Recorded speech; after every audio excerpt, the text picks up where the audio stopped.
আজকে টানা 3 দিন পর কবুতর ছাড়লাম। বৃষ্টির জন্য কবুতর ছাড়াই হয়নি।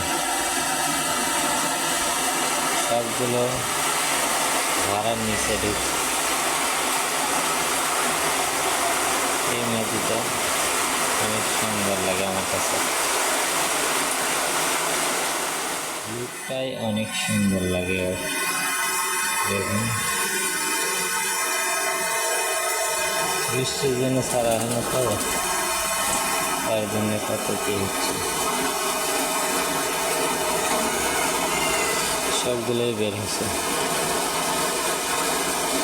এইদিকে ওদিক চলাচলি হয়ে আছে।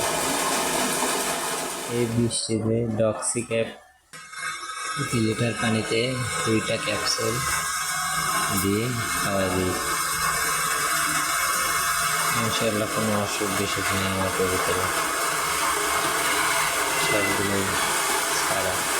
ধন্যবাদ সবাইকে।